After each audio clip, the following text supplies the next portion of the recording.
My colleague Rohit Sharma is now joining us from Washington, D.C. Rohit, history has been scripted, records have been broken. Zohran Mamdani emerges as the winner in the New York City mayoral polls. What really worked for him? Well, look, he was talking about affordability, public safety, housing, and his campaign essentially, promised a bold change. He promised them that he would get rent under control, that people in New York would not have to pay astonishingly higher rent, that they would be able to have free bus rides and free public transportation, and that he would also have, and he's floated the idea of government-run groceries.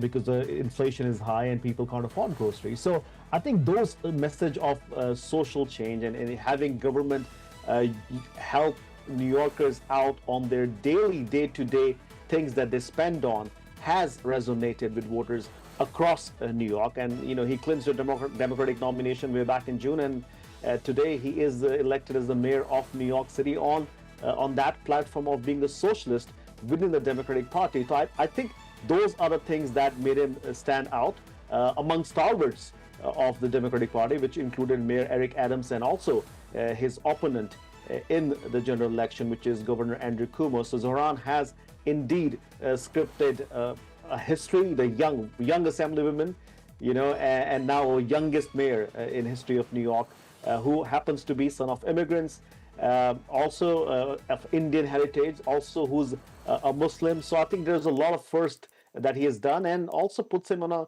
a course, clash course, I should say, with President Trump, who has not taken so keenly to Zohran and his ideas. Right. Rohit, do stay with us. India Today Global's Pranay Upadhyay is also joining us on this story. Pranay, Zohran Mamdani is the clear favorite of the New Yorkers. He has now become the youngest and the first Muslim mayor of the New York City. Absolutely, Anjali. And if you see what a spectacular electoral campaign Zohran Mamdani ran, because about a year ago, he was literally unknown to many New Yorkers, and now he is all set to become the first Muslim and the youngest mayor of New York.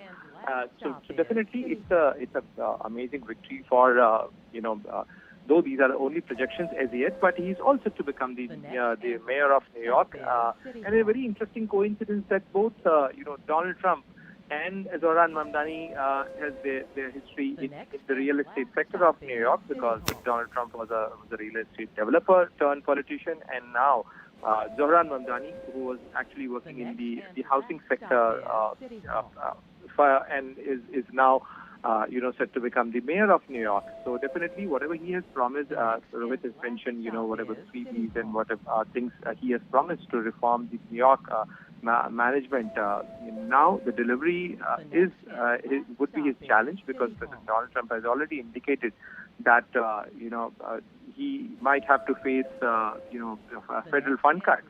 So we have to see that this shift. In any case, if you see all 3 states, be it New York, New Jersey, or Virginia, these are the blue states, typical blue states where the Democrats have their own stronghold. So in any case, after Zohran Mamdani won the Democratic primaries, it was already clear that he will win the election. In any case, because Andrew Cuomo, who was contesting this election as an independent, secured around 41% vote. Zohran Mamdani secured around 49.6% vote. So definitely he led that election so far. And after the election, after the victory, now there comes the issue of delivery.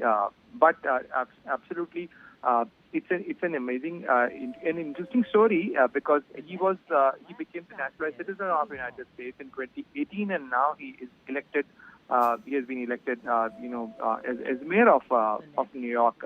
So definitely, these are the interesting things that this is how the Big Apple or the dream, American dream, people can live. And that is the beauty of the American system as well. That even migrant, because Zohran Mamdani moved to the United States when he was only 7-year-old, and he was born in Uganda. He has an Indian heritage. He's son of Mira Nair, the famous filmmaker, and he's married to a Syrian American. And He's just 34-year-old. So definitely the youngest mayor of New York has a lot to do and a lot to deliver. Absolutely. Pranay, do stay with us. Rohit, coming back to you, this particular contest was also being seen as a contest between experience and new leadership. And it seems like the New York City was wanting change and has chosen new leadership this time. Absolutely, and as I was saying, I think New Yorkers probably felt that the other options in this race, in this mayoral race, were out of touch with what New Yorkers wanted. They're promising the same old to the New Yorkers, and they've opted for change. And just to put in context here, Anjali, New York is home to about 8.5 million people, right? And it has an economy about $1.3 trillion dollars. That's $1.3 trillion dollars. So it's a big city, and then at in these times when we have rising inflation and job cuts and slowing economy, it felt like that the New Yorkers wanted change. They were looking at what they could do. The easiest thing to do was, hey, we have this election coming up. Let's try to make a change. Let's try to give this new guy a chance who talks well, is able to build coalition, and is promising us freebies. So I think New Yorkers have gone for a change. It'll be a matter of time where we'll see how much he can deliver. There are other Democrats also who have won tonight, and I'll talk about Abigail Spanberger. She had distanced herself from these socialist policies and promising anybody free housing and all that by saying that she doesn't want to state things on the campaign that she would not be able to deliver. So I think for